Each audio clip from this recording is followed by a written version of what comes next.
Hello दोस्तों, कैसे हैं आप सब लोग। तो स्वागत है आप सबका हमारे यूट्यूब चैनल ई पाठशाला में। तो दोस्तों, पिछली क्लास में हम लोगों ने डिस्कस किया था 2015 में जो लेखपाल की परीक्षा हुई थी उसका क्वेश्चन पेपर।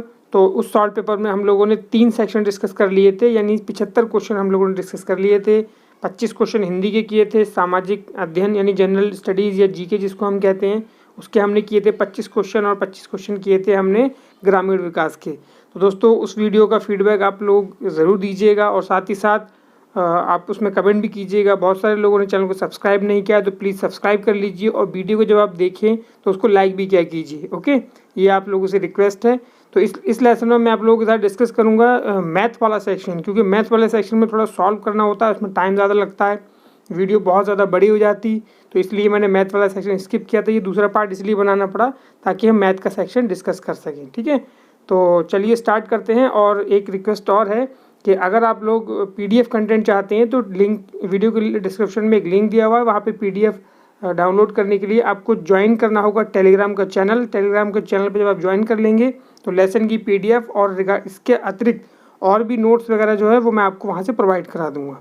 ठीक है, चलिए स्टार्ट करते हैं लेसन और देखते हैं मैथ वाला सेक्शन जो हम लोगों ने स्किप किया था उसको सॉल्व करके। तो इसको बराबर मैं यहीं पर सॉल्व करूँगा। तो ये पहला क्वेश्चन आपका मैथ का आ गया। क्या कह रहे हैं इस पहले क्वेश्चन में, एक त्रिभुज की 3 भुजाओं की लंबाई क्रमशः 35, 40 और 45 सेंटीमीटर है। ठीक है, तो हमारे पास एक त्रिभुज दे रखा है और उसकी 3 भुजाएं हैं, उसकी लंबाई इन्होंने ऐसे दे रखी है। मान लीजिए ये त्रिभुज है और इस त्रिभुज की 3 भुजाएं हैं, तो एक की लंबाई 35 मान लो, एक की लंबाई 40 बोल रहे हैं और एक की लंबाई हम 45 मान लेते हैं। ठीक है, ये नहीं दे रखा है त्रिभुज किस प्रकार का है, तो हमने एक जनरल त्रिभुज ड्रॉ कर लिया किसी भी तरीके का। अब बोल रहे हैं त्रिभुज का क्षेत्रफल कितना होगा, ये हमें बताना है। तो दोस्तों, इस क्वेश्चन को करने के लिए मैं आप लोगों को बताऊं कि हम हीरो सूत्र का प्रयोग करेंगे, जो इस तरीके से होता है। त्रिभुज के क्षेत्रफल को हम ऐसे डेल्टा से लिखते हैं और उसके फार्मूला होता है डेल्टा बराबर √S। थोड़ा दोबारा से लिख देता हूँ मैं इसको। तो ऐसे होगा, त्रिभुज है हमारे पास ये। ठीक है, और इसकी भुजाएं हैं, एक भुजा 35, एक 40 और ये 45। ठीक है, अब हम बात करेंगे कि फॉर्मूले की। तो S बराबर सबसे पहले हम निकालेंगे। तो S बराबर होता है A + B + C बटे 2। ए क्या है आप इसको मान लीजिए, A बराबर आप 40 मान लीजिए, B बराबर आप 35 मान लीजिए, C बराबर आप 45 मान लीजिए। ठीक है, तो ए बी सी तीनों की वैल्यू यहाँ रख देंगे तो एस की वैल्यू निकल के आ जाएगी। ठीक है, इसके बाद आप त्रिभुज के क्षेत्रफल के लिए फार्मूला लगाएंगे, वो इस तरीके से होगा डेल्टा बराबर √S S - A S - B और S - C। ठीक है, इसको हीरो सूत्र भी बोलते हैं। यहाँ से त्रिभुज का क्षेत्रफल आ जाएगा। ठीक है, तो अब इसको पूरा हम सॉल्व नहीं कर रहे हैं क्योंकि पूरा सॉल्व करने में फिर बहुत ज़्यादा टाइम जाएगा, क्योंकि मुझे सारे ही 25 क्वेश्चन डिस्कस करने हैं 25 से 30 मिनट की वीडियो में। तो इसलिए आप कैलकुलेट इसको कर लीजिएगा, और कैलकुलेट करने के बाद जो आंसर आएगा वो आप मुझे बताइए। मैं आपको ऑप्शन बता देता हूँ कि सही ऑप्शन क्या है। तो इसका जो सही ऑप्शन है वो बी ऑप्शन है, यानी आप समझिए इसका जो ऑप्शन आएगा वो 670.82 सेंटीमीटर स्क्वायर आएगा। ठीक है, सही ऑप्शन इसका बी है। तो ये क्वेश्चन हो गया। ठीक है, एक हम लोगों ने कर लिया। अगला क्वेश्चन देखते हैं।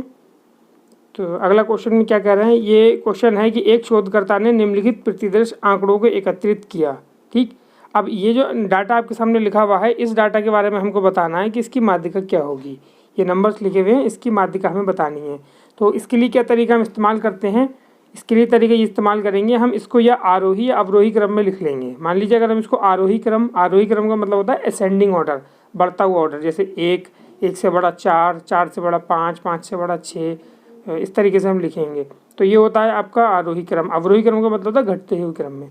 तो हम इसको आरोही क्रम में लिखेंगे, उसके बाद जो उसके बीच का नंबर होगा वो हमारा जो माध्यिका होगी। तो इसमें पहले काउंट कीजिए कितने नंबर हैं, 1 2 3 4 5 6 7 8 9 10 11। तो टोटल 11 नंबर हैं। अब अगर आप 11 नंबर के लिए माध्यिका देखेंगे तो 1 से लेके जो 6th वाला नंबर होगा फिर यहाँ पर आ जाएगा 11।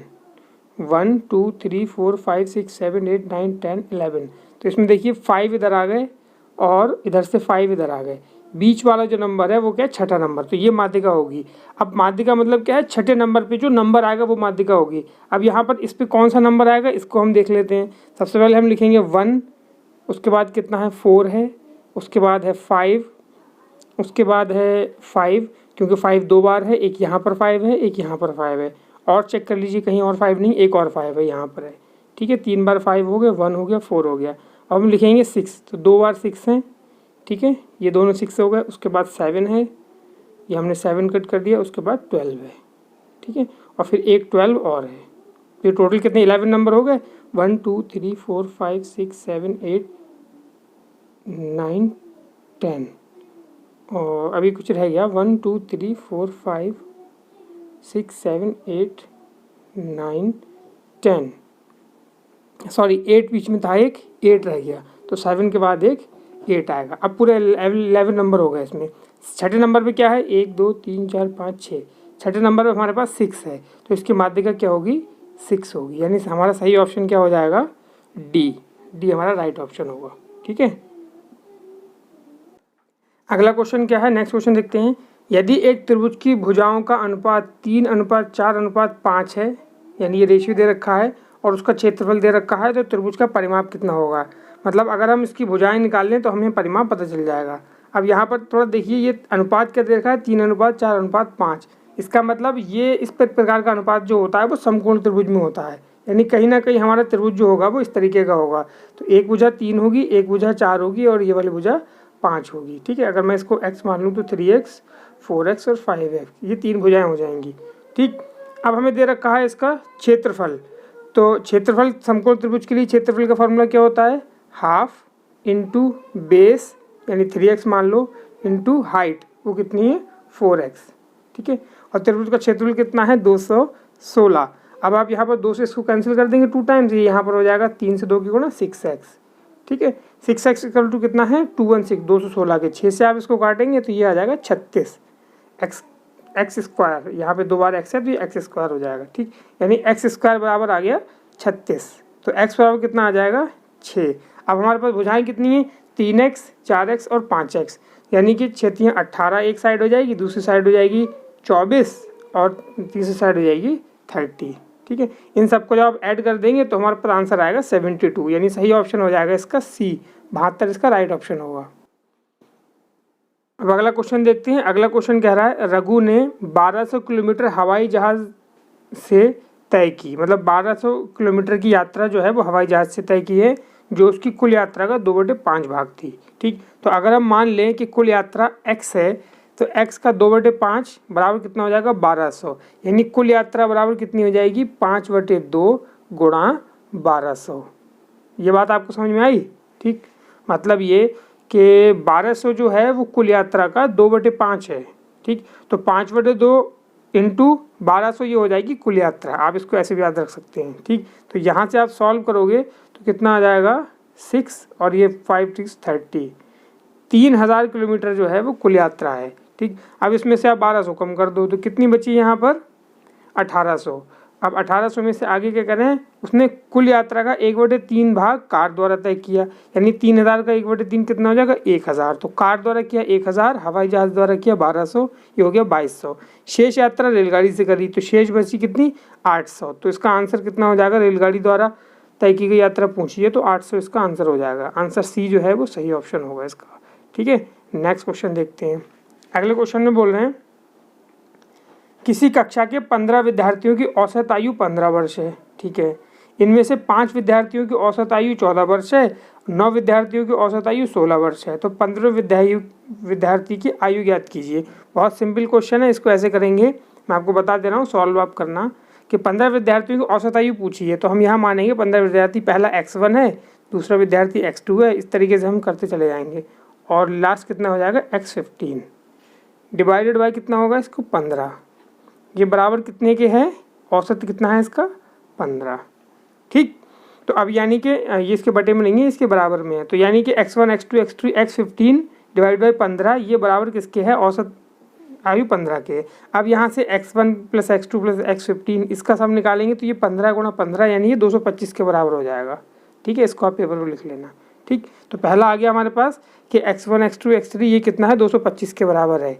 x1 प्लस ऐसे जोड़ते चले गए x15 तक जो आया ये बराबर आया 225 के। अब आगे क्वेश्चन क्या कर रहे हैं, इनमें से 5 विद्यार्थियों की औसत आयु 14 वर्ष है, यानी x1 plus x2 plus x5 तक अगर हम करें, ऐसे x1 प्लस x2 ऐसे हम x5 तक करें, 5 विद्यार्थियों की औसत आयु कितनी है 14 वर्ष है।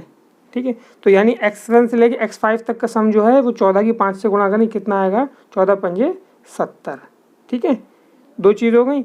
नेक्स्ट अब तीसरी इक्वेशन कहाँ से बनेगी, 9 विद्यार्थियों की औसत आयु जो आगे के बचे यानी x6 से लेके और x14 तक बटे 9, इनकी औसत आयु कितनी है 16 वर्ष है।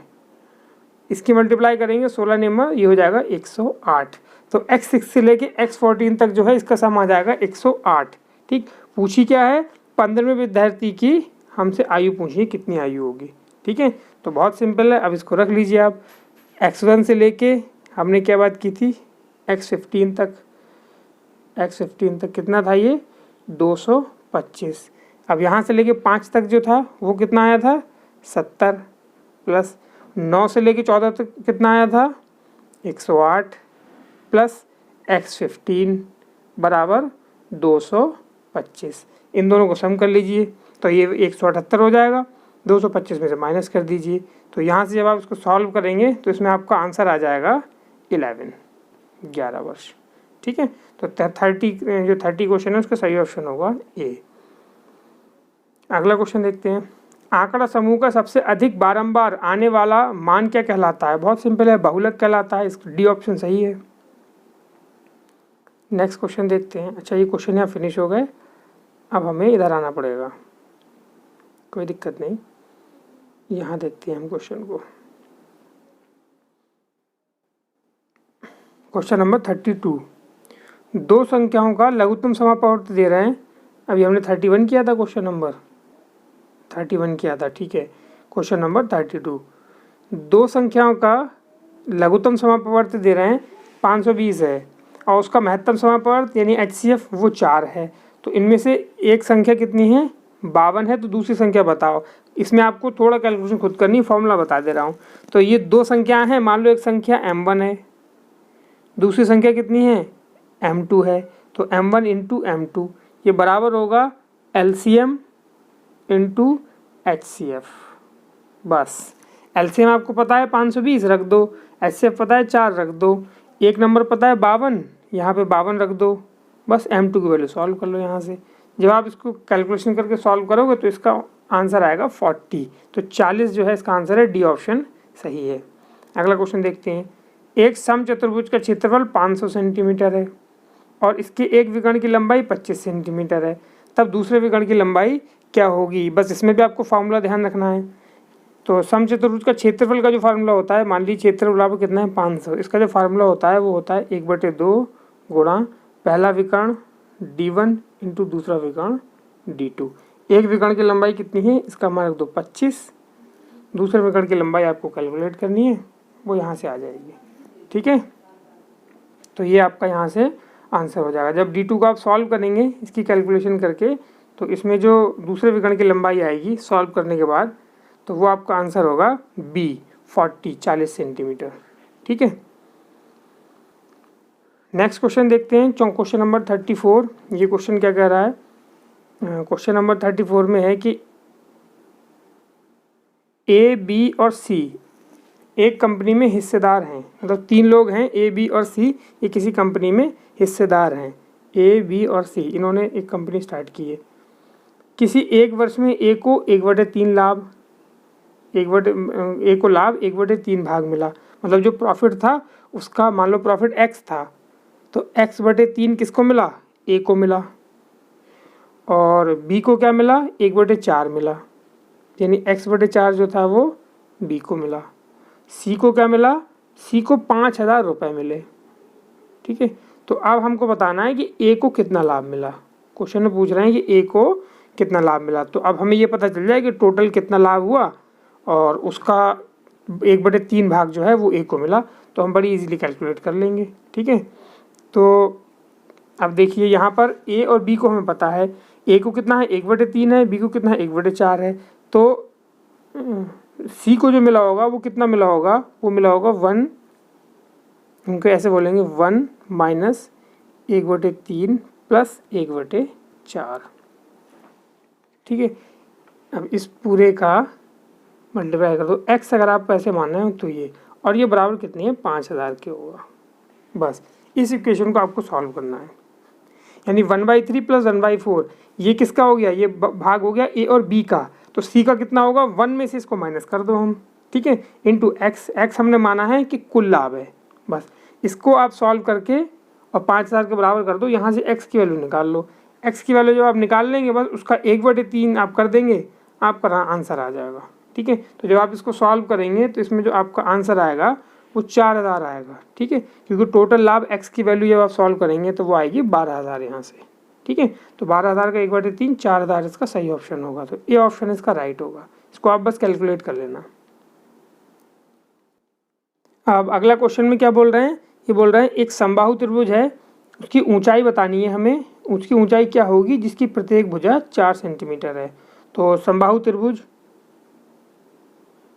इस तरीके से होगा, आप ऐसे बना लीजिए, ये समबाहु त्रिभुज मान लीजिए, समबाहु त्रिभुज है। बोल रहे हैं समबाहु त्रिभुज की सारी भुजाएं कितनी है, 4 हैं। तो ये 4 है, ये 4 है और ये वाली 4 होगी, एक समबाहु त्रिभुज हो गया। ठीक, बोल रहे हैं इसकी ऊंचाई हमें बतानी है, ये कितनी होगी। ठीक, तो इसको कैसे सॉल्व करेंगे हम, देखिए जब हमने इसकी ऊंचाई यहाँ से ड्रॉ की, इसको हमने मान लिया कि ये ऊंचाई इसकी h है।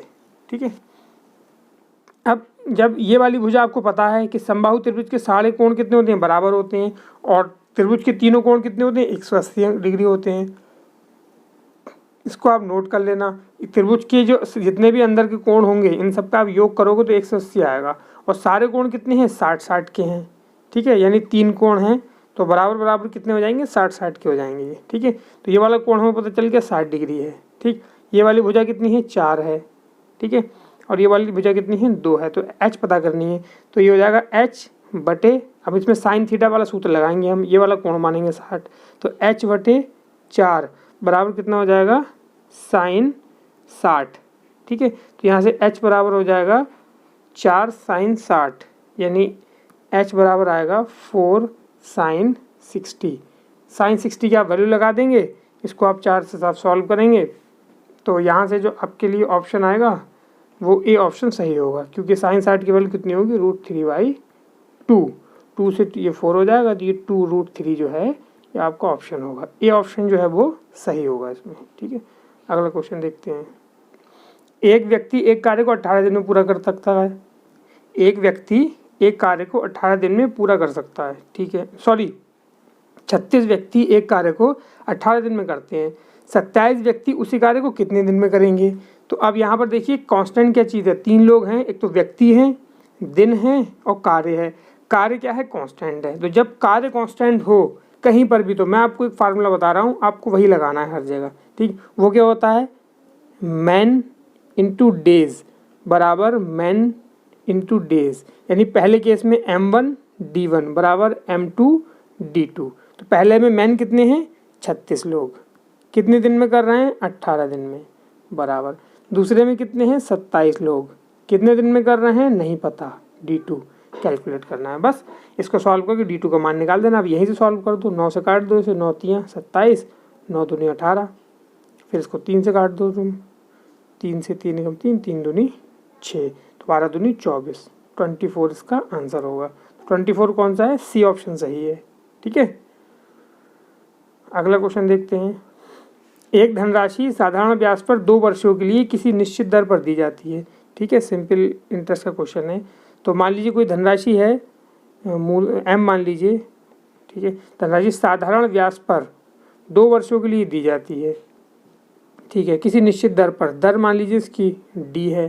ठीक, समय कितना है, 2 है, तो मूलधन गुणा दर गुणा समय बटे 100, मूलधन बराबर कितना होता है, सिंपल इंटरेस्ट, साधारण ब्याज। तो साधारण ब्याज बराबर होता है मूलधन गुणा दर गुणा समय बटे 100। तो कह रहे हैं एक धनराशि साधारण ब्याज पर 2 वर्षों के लिए किसी निश्चित दर पर दी जाती है यदि इसे 3% उच्चतर दर पर दिया जाए, यानी अब इसकी दर क्या कर दी, 3% बढ़ा दी, तो 300 रुपये अधिक प्राप्त होते हैं, यानी जो हमें ब्याज है वो 300 रुपये ज़्यादा मिलता है। ठीक है, तो इसमें से धनराशि कितनी होगी, सही ऑप्शन क्या होगा। तो इसके लिए आपको 2 समीकरण बनानी है, मैं आपको बता रहा हूँ कैसे। मूलधन मान लीजिए m, गुणा दर मान लीजिए d, समय मान लीजिए 2 वर्ष दे रखा है, बटे 100, ये बराबर हो जाएगा आपके सिंपल इंटरेस्ट जो आपको मिला। ठीक है, अब दूसरा केस में क्या रहा है, दर बढ़ा दी 3%, यानी मूलधन सेम है, गुणा दर कितनी कर दी है, D+3 कर दिया है, दर को बढ़ा दिया है, मूलधन गुणा दर, समय 2 वर्षीय बटे 100। तो हमें जो सिंपल इंटरेस्ट मिलता है वो मिलता है SI पहले वाला प्लस 300 रुपये ज़्यादा मिलते हैं, इसमें हमें 300 रुपये अधिक मिलते हैं। अब यहाँ से क्या है, SI का मान जो है आप ये वाला मान उठा के रख देंगे यहाँ पर। ठीक है, जब आप ये वाला मान SI का यहाँ उठा के रखेंगे और फिर इस वाले को सिंपली सॉल्व करेंगे तो यहाँ से M की वैल्यू और D की वैल्यू, ये वाला पार्ट जो है ये कैंसिल हो जाएगा। ठीक है, और जो आपके पास ये वाला कैंसिल हो जाएगा, D वाला पार्ट बचेगा आपके पास। ठीक है, उसको जब आप सॉल्व करेंगे तो सॉल्व करने के बाद वहाँ से आपके पास सिंपल इंटरेस्ट की वैल्यू जो आएगी, चूँकि वो वहाँ से हटा दी गई है तो उसकी वैल्यू जो निकल के आएगी तो उससे आप फिर मूलधन कैलकुलेट करेंगे और वो वैल्यू इसमें जो होगी वो 5,000 रुपये होगी। ठीक है, यानी इसमें सही ऑप्शन जो होगा आपका वो D होगा, इसको जब आप सॉल्व करेंगे तो। ओके, अगला क्वेश्चन देखते हैं। ये कह रहा है यदि किसी भिन्न के हर में 1 जोड़ा जाता है, तो मान लीजिए भिन्न हमारे पास है x/y, तो इसके हर में क्या किया जाता है, 1 जोड़ा जाता है, तो भिन्न कितनी हो जाती है, 1/2। ठीक है, यदि भिन्न के अंश में 1 जोड़ा जाता है, अब x+1 कर दो, इसके अंश में 1 जोड़ दो, तो भिन्न का मान कितना हो जाता है, 1 हो जाता है। तो भिन्न के अंश और हर का योगफल ज्ञात कीजिए, यानी x+y का मान बताइए कितना होगा। तो इन दोनों इक्वेशन को सॉल्व करना है और सॉल्व करके आंसर निकल ही आएगा। तो x+1 बराबर कितना आएगा, ये आएगा, यहाँ से 2x बराबर इतना हो जाएगा, फिर इन दोनों इक्वेशन को आप सॉल्व कर लेंगे तो यहाँ से x और y की वैल्यू अलग अलग आ जाएगी, फिर इनको आप जोड़ दीजिएगा। तो इसका जो सही आंसर है वो आ जाएगा 5। ठीक है, जोड़ने के बाद आंसर मिलेगा आपको 5, यानी ए ऑप्शन सही होगा। अब देखिए ये क्वेश्चन थोड़ा इंटरेस्टिंग है।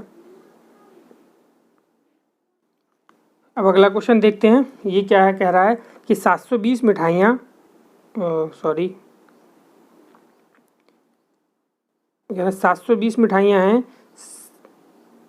720 मिठाइयाँ बच्चों में बराबर इस प्रकार बांटी जाती हैं कि मान लीजिए कि एग्जाम्पल के लिए हम मान लेते हैं 720 लड्डू हैं। ठीक है, मिठाइयाँ इसमें लिख रहा है, मान लीजिए 720 लड्डू हैं, बच्चों में बराबर इस प्रकार बांटे जाते हैं कि प्रत्येक बच्चे को मिली मिठाइयों की संख्या बच्चों की कुल संख्या के 20% के बराबर होती है। तो प्रत्येक बच्चे को कितनी मिठाइयाँ मिली। ठीक है, ये हमसे पूछा गया है। तो हम मान लेते हैं कि x बच्चे हैं हमारे पास। ठीक है, तो एक बच्चे को कितनी मिठाई मिली है, बच्चों की संख्या कुल संख्या के 20% के बराबर, यानी 0.20x इतनी मिठाई मिली है एक बच्चे को। ठीक है, बच्चों की कुल संख्या हमने मानी x है, x बच्चे हैं, तो इसका 20% हो गया 0.20x। किसी का भी हमें प्रतिशत निकालना होता है तो जैसे हमें 20 गुणा x/100 करेंगे तो 100 से जब डिवाइड करेंगे तो 0.20 आ जाएगा। तो 0.20x ये हो गया आपका प्रतिशत, यानी एक बच्चे को इतनी मिठाई मिली है। ठीक, कुल बच्चों की संख्या कितनी है, x, तो कुल बच्चों को कितनी मिठाई मिली होगी, x से गुणा कर दो। ठीक है, और ये संख्या कितने के बराबर है, ये 720 के बराबर है। ठीक है, अब यहाँ से x² बराबर आप सॉल्व करेंगे तो ये डिवाइड कितना हो जाएगा, 720, और बटे में आ जाएगा ये 0.20। तो 0.20 से जब आप 720 को डिवाइड करेंगे तो यहाँ पर कितना आ जाएगा, ये 3600। ठीक है, यहाँ से x को सॉल्व करेंगे तो x बराबर आ जाएगा 60, x बराबर आ जाएगा 60। ठीक, यानी बच्चों की संख्या कितनी है, 60। तो अब कह रहे हैं प्रत्येक बच्चे को कितनी मिठाई मिली, तो 60 का 20% मिली, तो 6 दूनी 12, हमारे पास आंसर होगा इसका 12। तो सही ऑप्शन हो जाएगा इसका B, 12 इसका सही ऑप्शन होगा, 12। अगला क्वेश्चन देखते हैं। वह छोटी से छोटी संख्या जिसे 512 से गुणा करने पर प्राप्त गुणनफल एक पूर्ण घन हो। तो मतलब एक संख्या बताओ जिससे हम 512 को जब गुणा करें तो हमें पूर्ण घन मिले। तो आप जानते हैं कि 512 जो है वो अपने आप पे एक पूर्ण घन संख्या है। ठीक है, तो अब इसमें एक पूर्ण घन संख्या से ही गुणा करने पर आपको पूर्ण घन मिलेगा, और इन चारों में सिर्फ 8 है जो पूर्ण घन संख्या है, तो इसका सही ऑप्शन हो जाएगा डी 8। ठीक है, अगला क्वेश्चन देखते हैं। 3 भिन्न भिन्न पात्रों में भिन्न भिन्न मात्राओं के दूध और जल के मिश्रण हैं, ठीक है, जिसकी माप 403, 434 और 465 लीटर है। बड़े से बड़ा माप लीटर में क्या होना चाहिए जिससे सभी भिन्न संख्याओं को पूर्णतया मापा जा सके। तो ये बोल रहे हैं ऐसे करके 3 बर्तन हैं हमारे पास अलग अलग।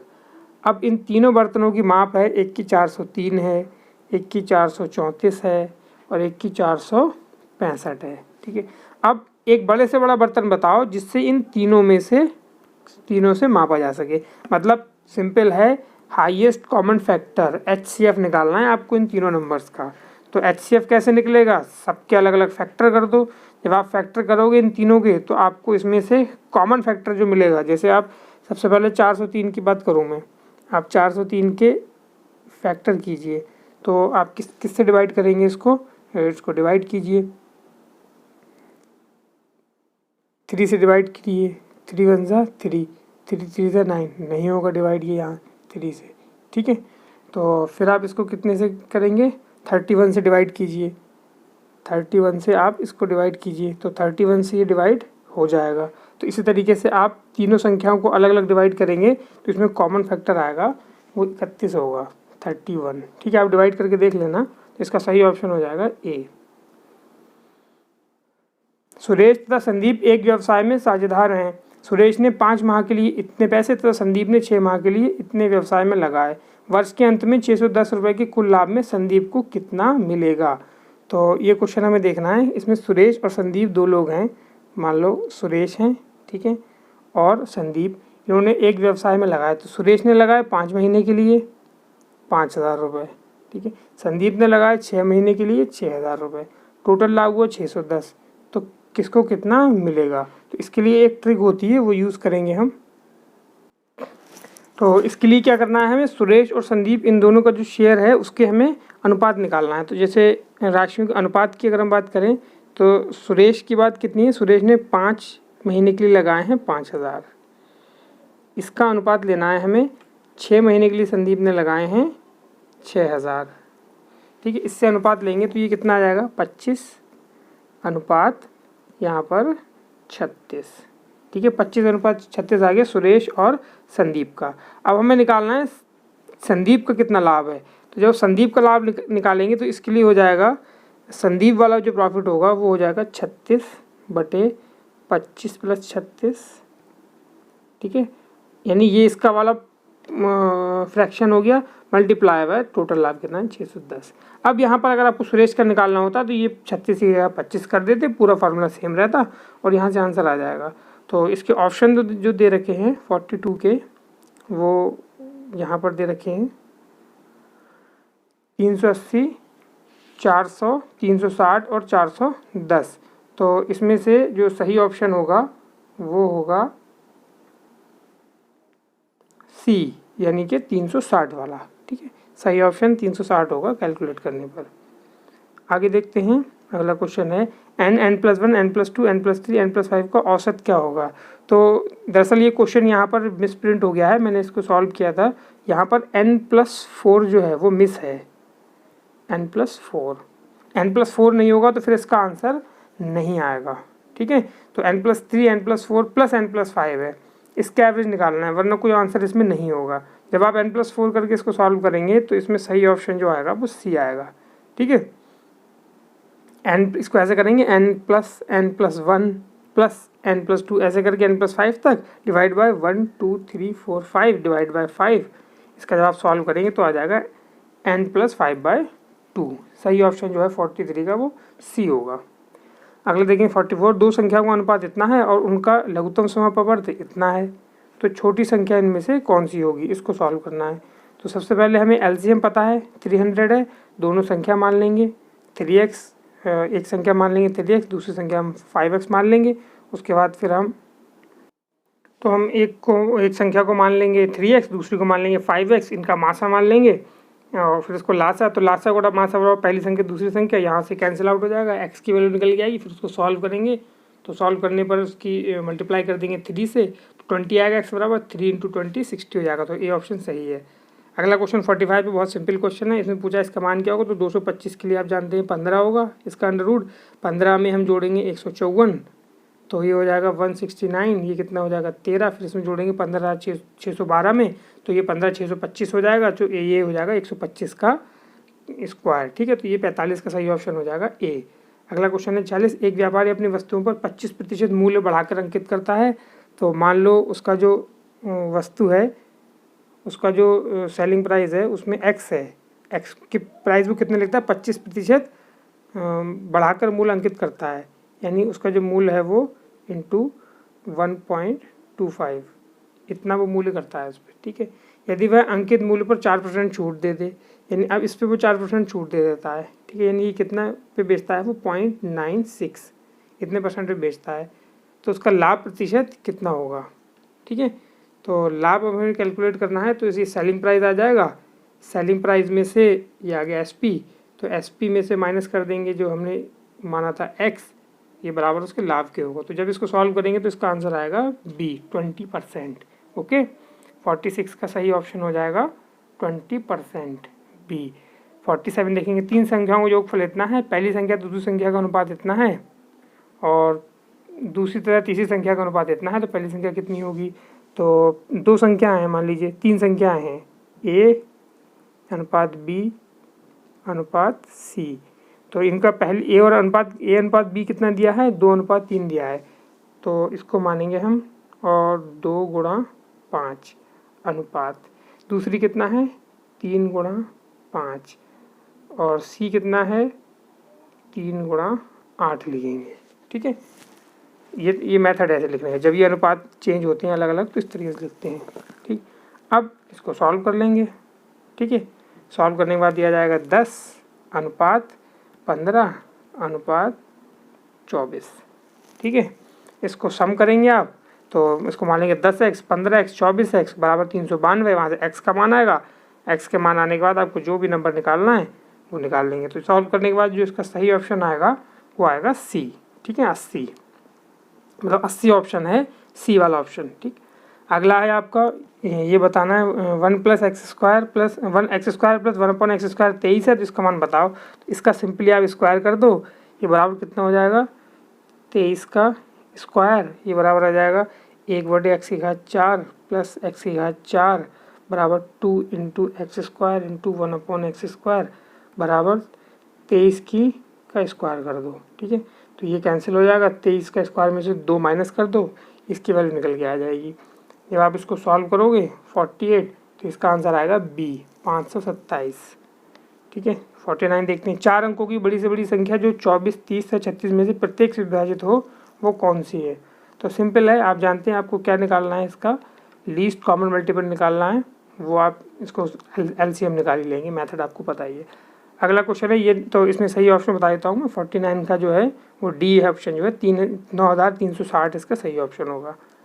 लास्ट क्वेश्चन है, यदि आंकड़ों के एक समूह के माध्य और मानक विचलन गुणांक 10 और 15 हैं, तो इस आंकड़ों का मानक विचलन क्या होगा। तो सिंपली इन दोनों की मल्टीप्लाई होगी 10 × 5 की 50, जो D ऑप्शन है वो इसका सही होगा। तो उम्मीद करता हूँ आप लोगों को ये लेसन समझ में आया होगा। ठीक है, अगर आपको वीडियो हेल्प कर रही है तो इसको प्लीज़ ज़रूर इसको लाइक कर दीजिए, चैनल को सब्सक्राइब कर लीजिए, कमेंट कीजिए नीचे जाके क्या आपका फीडबैक है। और अगली वीडियो में मैं आप लोगों के साथ क्वेश्चन पेपर डिस्कस कर लिया है, इसकी जो थ्योरी है एक एक करके सारे सब्जेक्ट में आप लोगों को कंप्लीट कराऊंगा। Thanks for watching, have a good day.